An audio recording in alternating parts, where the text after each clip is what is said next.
the summer, focus switches to the FIFA Club World Cup as 32 clubs from around the globe compete for arguably the most competitive competition around the planet. In each one of these videos, we'll preview one club from around the globe. Who is it? Well, today we're going to preview River Plate.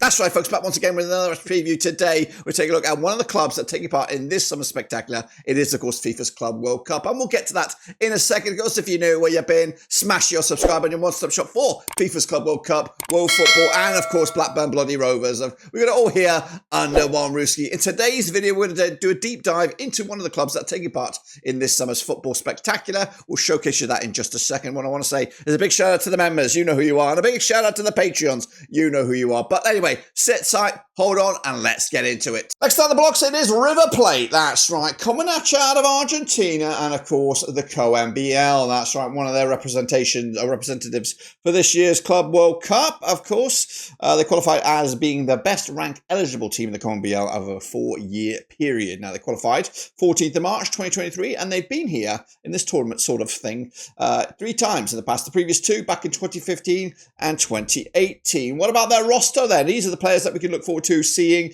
this summer. The likes of Franco Armani, of course, competing not only for River Plate's #1 jersey, but the Argentinian national jersey as well. Jesemir Ledesma is the competing goalkeeper there. Into the likes of the defenders then, with the likes of Gonzalo Montiel. Got a lot of experience between, him at the back there. German Pazelia as well. Marcos Cacuna.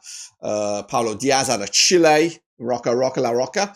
Into midfield, the likes of Matias Rojas, Kevin Castaño's in there, youngster Ian Subiera, Gonzalo Martinez. Who else am I missing? Marcelo Meza, Nacho Fernandez as well. And up top, the likes of Miguel Boya out of Colombia, Agustin Roberto, Gonzalo Tapia as well, amongst a couple other familiar faces. What about, of course, the best players? Well, it's been Giuliano Galapo in midfield with a 7.60 rating. In fact, he's joint with a couple other ones, Paulo Diaz and Marcos Acuna, all with 7.60 average performances. Of course, that's from SofaScore over the course of the season, which I do believe Argentine season might be a little bit fresh, a little bit still blossoming at the moment. Meanwhile, this is the starting 11 of an average game. I just randomly picked one.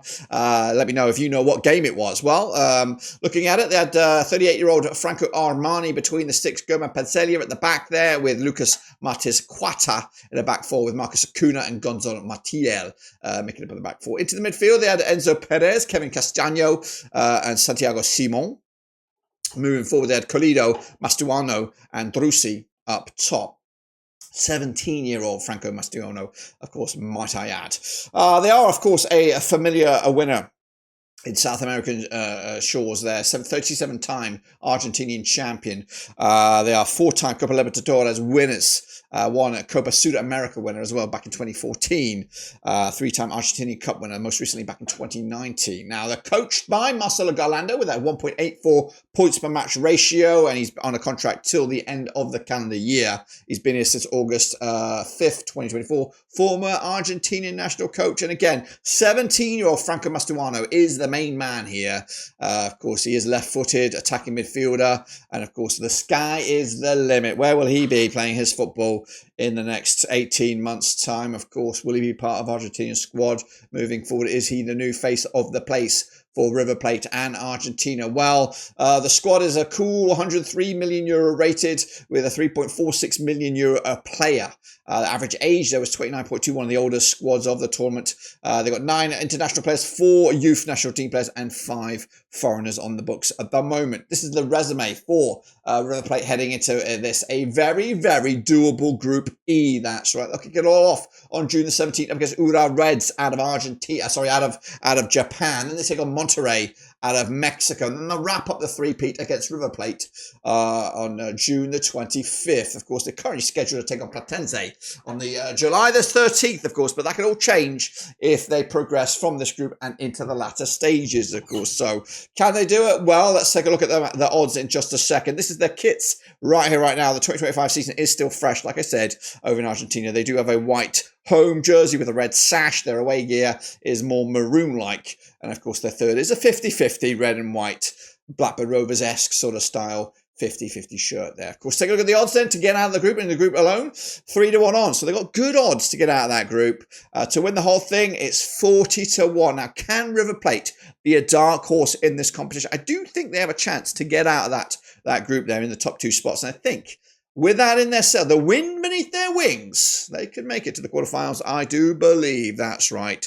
And again, I'm not even ruling out a top place finish in that group as well. I still think they have a chance to do just that as well. So exciting times. Of course, the young 17-year-old, of course, will be one to keep an eye out for this coming summer. So let me know your thoughts on River Plate and the Argentinian hopefuls in this summer's Club World Cup.